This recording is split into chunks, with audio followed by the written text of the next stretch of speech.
नमस्ते दोस्तों, अपनों के साथ चैनल पे आप सभी का स्वागत है। यहाँ हम कर रहे हैं मिलकर जेटेट की तैयारी, जिसमें हम लोगों ने जेटेट के सिलेबस के अनुसार शुरू किया है इतिहास के अंतर्गत हम लोगों ने पढ़ लिया इतिहास लेखन के स्रोत, जिसका हम आज वस्तुनिष्ठ कर रहे हैं या प्रश्नोत्तर कर रहे हैं। तो आइए देखते हैं। फर्स्ट नंबर, अभिलेखागार किसे कहते हैं? यह अभिलेखागार वह स्थान है जहाँ चार ऑप्शन यहाँ दिया गया है, जिसमें से हम देखेंगे कि अभिलेखागार किसे कहते हैं। फर्स्ट है, अब ऐतिहासिक पांडुलिपियों तथा दस्तावेजों को रखा जाता है, कैसे अभिलेखागार कहते हैं? खुदाई में पाई गई पशुओं और पक्षियों की हड्डियों को रखा जाता है, कैसे कहते हैं? पुरातत्वविदों द्वारा प्राप्त किए गए पत्रों तो से बनी इमारतों के अवशेषों को रखा जाता है, कैसे कहते हैं? 4 नंबर है, खुदाई में पाई गई मूर्तियों को रखा जाता है, कैसे कहते हैं? तो अभिलेखागार कहते हैं। जहाँ ऐतिहासिक पांडुलिपियों तथा दस्तावेजों को रखा जाता है उसे कहते हैं अभिलेखागार। पांडुलिपि मतलब पता है कि किसे कहते हैं? पांडुलिपियाँ उसे कहते हैं जिसे विद्वानों या लेखकों ने किसी ताम्रपत्रों, भोजपत्रों या पेड़ के छालों या जानवरों के खालों पर लिखा था, उसे कहते हैं पांडुलिपियाँ। उन दस्तावेज मतलब तो पता है डॉक्यूमेंट को जहाँ रखा जाता है उसे कहते हैं अभिलेखागार। अभिलेख तो हम लोग जानते हैं क्योंकि हम लोगों ने क्लास में पढ़ लिया है। आगे चलते हैं हम दूसरा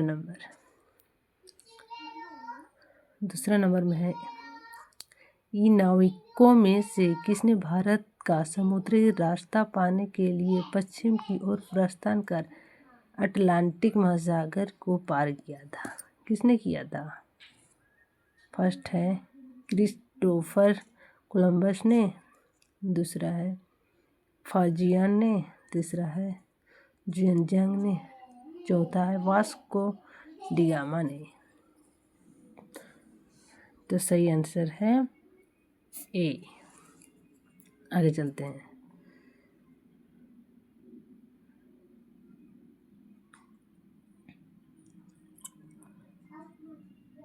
अशोक के अंतर्गत अभिलेख निम्नलिखित लिपियों में लिखे जाते थे। अशोक के अधिकतर अभिलेख किस लिपि में लिखे जाते थे? ब्राह्मी लिपि में। किसमें? ब्राह्मी लिपि में। आगे चलते हैं। पांडुलिपियाँ और अभिलेखों पर निम्नलिखित दो कथनों ए और बी पर विचार कीजिए।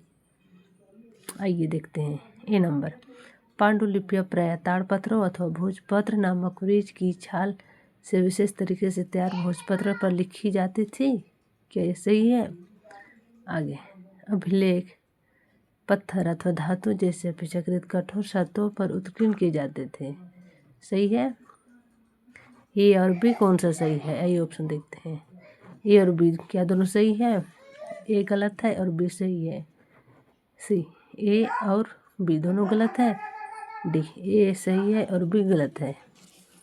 इसका आंसर है ए, दोनों सही है। पांडुलिपि पर प्रायः ताड़पत्र अथवा भोज नामक वृक्ष की छालों पर ही लिखे जाते थे, यह हम लोगों ने पढ़ा है। अभिलेख पत्थर अथवा धातु जैसे अपेक्षाकृत कठोर सतहों पर उत्कीर्ण किए जाते थे, ये हम लोगों ने इसे पढ़ लिया है। तो ये दोनों सही हैं, इसलिए दोनों सही होगा। आगे चलते हैं। भारत का एक समूह था जिसका उल्लेख ऋग्वेद में मिलता है, वे खाली स्थान में रहते थे। वे कहाँ रहते थे? क्या दक्षिण भारत में रहते थे, उत्तर भारत में रहते थे, पश्चिम भारत में रहते थे, उत्तर पश्चिम भारत में रहते थे? तो सही आंसर है उत्तर पश्चिम भारत में रहते थे। आगे, इतिहास हमारे भूतकाल का वैज्ञानिक अध्ययन तथा लेखा जोखा है, ये कथन किसका है?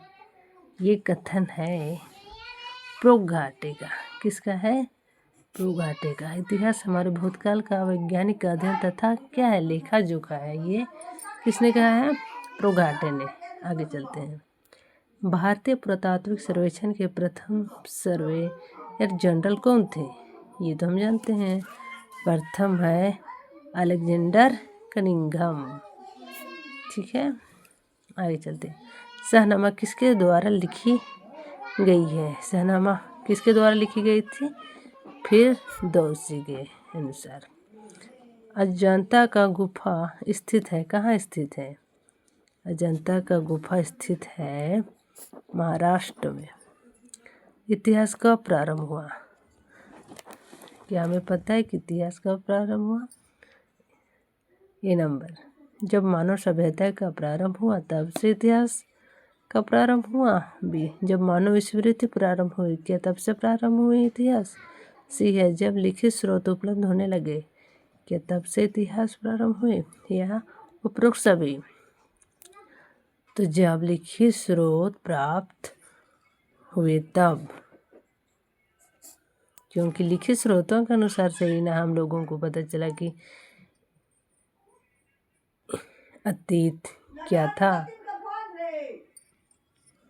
आगे चले, 11 नंबर। प्लिनी कौन था? हम लोग पढ़ लिए हैं क्लास में, जो नहीं देखे हैं क्लास देख ले एक बार।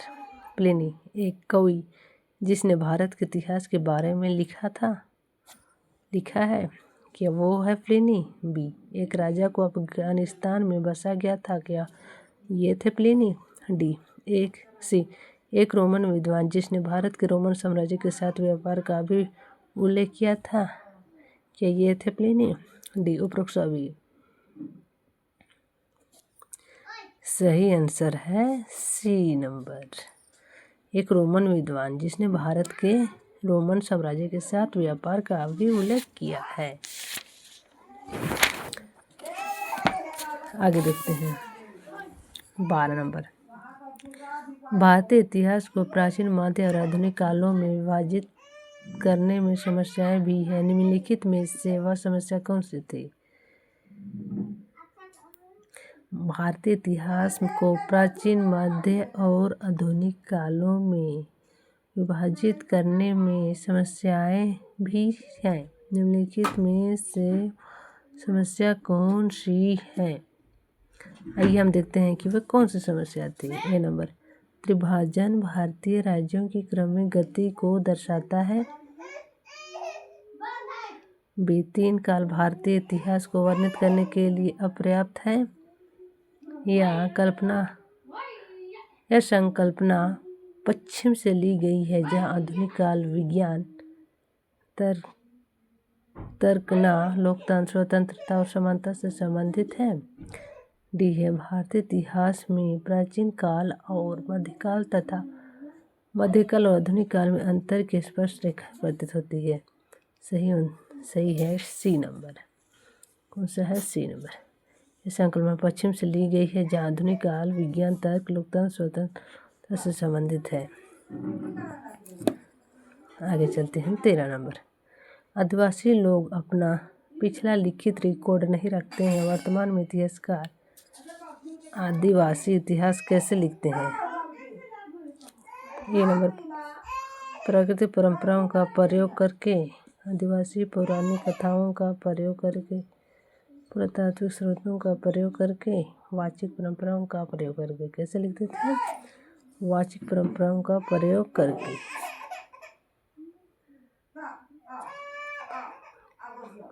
कॉमन एरा क्या है?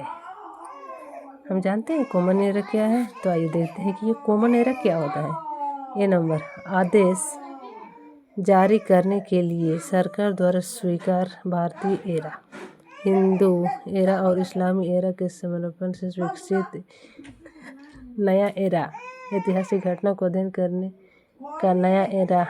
डी, क्रिएशन एरा, जो अब दुनिया के अधिकांश हिस्सों में स्वीकृत है। आंसर है डी।